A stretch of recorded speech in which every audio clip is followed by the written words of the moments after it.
rezekinya lebih dari masyarakatnya itu satu orang meeting satu itu kan. Iya kan, TNI-nya mama masyarakatnya 1000 ya kita keluarkan 1000, satu meeting satu itu kan selesai. Gak usah pakai alat, dipiting aja satu-satu gitu. Tahu dipiting ya? Nah itu dipiting aja satu-satu. Saya khawatir kalau pakai alat, nanti kita juga bertahan dilempari tadi. Anak-anak berani maju terus bertahan, dilempari ngamuk juga tambahan. Ada itu alat di Babek itu, di Babek ada ya? Kita punya alat-alat baru kemarin kita lihat itu.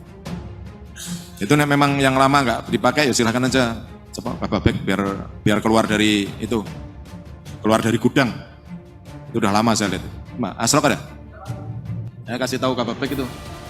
Ya. Ini satu paradoks di dalam pemerintahan Pak Jokowi. Belum pernah dalam sejarah selama reformasi ada pengerahan masif sistematis dari aparat. Jadi kita melihat dalam upaya untuk membaca konflik agraria, di mana ada konflik agraria, perebutan tanah itu all out dari Wadas begitu, Manado kemarin, di NTB segala macam tuh. Jadi terlihat ada kebutuhan mendesak dari pemerintah. Bentrok di Pulau Rempang, Anies Baswedan, investasi yang picu penderitaan, perlu dikoreksi. Saya akan bulldozer siapa saja yang menghalangi investasi. Saya akan kejar siapa saja yang akan menghalangi investasi. Ini kalimat-kalimat seperti ini apa? Sepihak ya. Siapa yang bilang begitu? Ada pejabat tinggi lah. Iya, begini. Ini adalah negeri kita sendiri. Dan kita akan bertemu dengan rakyat kita sendiri. Yang mereka juga ingin merasakan kesejahteraan, kemakmuran. Dan saya cukup yakin mereka-mereka yang mau melakukan investasi pun tidak menginginkan di situasi seperti ini terjadi. Kadang-kadang justru yang berada bukan di sisi investornya nih. Kan seperti tadi itu bukan investornya yang bilang begitu.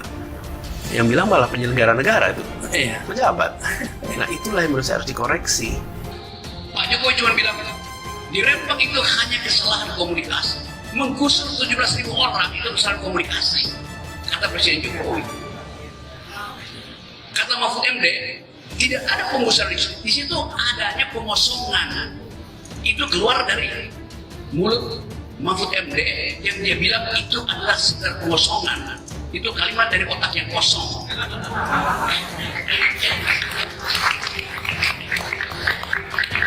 Saya mau terangkan itu sebagai pengetahuan akademis yang mesti dimengerti oleh rektor Unila. Itulah sebabnya Mas Anies ini muncul dengan tagline dengan tekad perubahan ya. Perubahan dan keadilan. Kita ingin ada perasaan keadilan. Dan kalau kita berhadapan dengan kekuatan asing masuk ke tanah kita untuk mengambil alih tanah kita, lalu kita mau melawan, berhadapan, lalu kita bulldozer, itu boleh saja, karena kita menegakkan kedaulatan.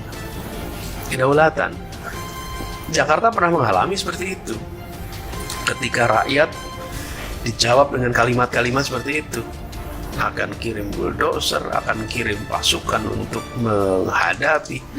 Wah, ini kan rakyat sendiri, bukan. Rakyat sendiri itu artinya apa sih? Saudara sendiri, kita saudara sebangsa. Sakitnya dia lah sakitnya kita. Apalagi kita ini berada di pemerintahan, namanya juga penyelenggara negara, dapat amanahnya dari rakyat.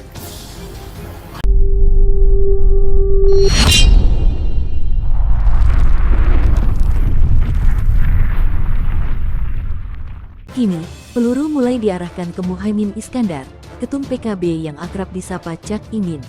Pasalnya, bukan saja karena Cak Imin mendampingi Anies Baswedan, tapi lebih karena Cak Imin telah memperbesar peluang kemenangan bagi Anies Baswedan. Setelah Cak Imin dan PKB gabung ke Koalisi Perubahan untuk Persatuan, KPP, operasi bertahun-tahun dalam rangka menghancurkan Black Campaign terhadap Anies Baswedan, khususnya di kalangan Nahdien Jawa Timur dan Jawa Tengah, akhirnya kandas. Operasi stigmatisasi Anies sebagai tokoh kontra Nuh menjadi berantakan dengan keputusan PKB mengusung Cak Imin sebagai cawapres Anies. Stigmatisasi Anies dengan tuduhan politik identitas, tuduhan bahwa Anies didukung oleh kelompok intoleran, Anies dikerumuni oleh orang-orang di sekitarnya yang ekstrim kanan, kini berangsur mulai meredup. Pada akhirnya ini memberi kesimpulan bahwa semua tuduhan kepada Anies selama ini memang tidak ada faktanya. Secara substantif salah objek. Meski Anies Baswedan telah 5 tahun memimpin DKI Jakarta dan membuktikan bahwa semua tuduhan itu salah dan fitnah. Tapi tidak cukup mempan untuk menghadapi gelombang operasi Black Campaign yang dijalankan secara sistemik dan dilakukan oleh orang-orang profesional.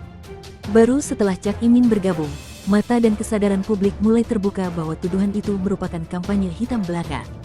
Cak Imin telah mengubah peta Pilpres 2024. Merapatnya Cak Imin ke Anies berhasil mengubah semua skenario Pilpres, khususnya terhadap Anies. Satu-satunya cara yang saat ini dianggap efektif untuk menghentikan kemenangan Anies adalah habisi Cak Imin dan PKB. Seorang kawan kasih info bahwa dana sudah cair untuk operasi habisi Cak Imin dan PKB. Info ini kuat karena datang dari orang yang mengaku terlibat dan terima dana. Setelah sukses menggagalkan Hovifah untuk mendampingi Anies Baswedan, tapi tampaknya tidak terhadap Cak Imin. Secara politik, Cak Imin boleh dibilang satu kelas di atas Hovifah. Lebih matang karena lama telah menahkodai sebuah partai milik warga Nahdien, yaitu PKB. Operasi untuk hancurkan Cak Imin dan PKB akan dilakukan secara masif dan sistemik. Kabarnya melibatkan dana yang tidak sedikit. Pemanggilan Cak Imin oleh KPK dan pengungkitan kembali isu lama terkait kudeta di PKB adalah tahap awal untuk mengoperasi Cak Imin. Ini menjadi kesempatan bagi Cak Imin untuk membuka kotak Pandora soal kudeta. Dari keterangan Cak Imin, tidak ada kudeta di PKB. Informasi Cak Imin sepertinya telah mampu mengubah keyakinan publik. Detail, jelas dan diungkapkan oleh pelaku yang siap menghadirkan bukti dan saksi. Pasca deklarasi Anies Cak Imin di Hotel Majapahit Surabaya, tanggal 2 September tahun 2023, 70-80% peluru mulai fokus ditembakkan ke Cak Imin dan PKB. Ada logistik khusus yang kabarnya memang disiapkan untuk kerjain Cak Imin dan downgrade PKB. Konflik yang terjadi di Pulau Rempang, Batam masih belum berakhir. Warga sempat melakukan aksi unjuk rasa yang diwarnai kericuhan melawan aparat. Konflik ini terjadi lantaran warga menolak adanya rencana pembangunan kawasan Rempang Eco City, sehingga warga terpaksa direlokasi namun warga belum menerima kepastian dari pemerintah. Sementara itu, Presiden RI, Joko Widodo, Jokowi, menanggapi konflik yang terjadi di Pulau Rempang tersebut. Presiden Jokowi menyebut bahwa masalah ini terjadi karena adanya komunikasi yang kurang baik. Selain itu, telah dilakukannya kesepakatan dengan warga yang akan direlokasi mendapatkan lahan dan bangunan. Yaitu komunikasi yang kurang baik. Saya kira kalau warga diajak bicara, diberikan solusi, ungkap Presiden Jokowi kepada wartawan di Pasar Keranggot, Cilegon, Banten, Selasa, tanggal 12 September tahun 2023. Karena di situ sebetulnya sudah ada kesepakatan bahwa warga akan diberi lahan 500 meter plus bangunan tipe 45, tetapi ini kurang dikomunikasikan dengan baik sehingga terjadi masalah, sambungnya. Selain itu, Presiden Jokowi juga telah meminta kepada Kapolri untuk turun tangan pada masalah ini. Masa urusan begitu harus sampai Presiden, tambahnya. Jokowi juga menambahkan bahwa proyek strategis nasional, PSN, ini akan memberikan manfaat bagi masyarakat luas. Sehingga ia menyebutkan tidak boleh dilakukan sebuah pendekatan yang disertai dengan paksaan. Bahkan masyarakat yang akan direlokasi diberikan sebuah ganti untung bukan ganti rugi dengan harga yang terbaik.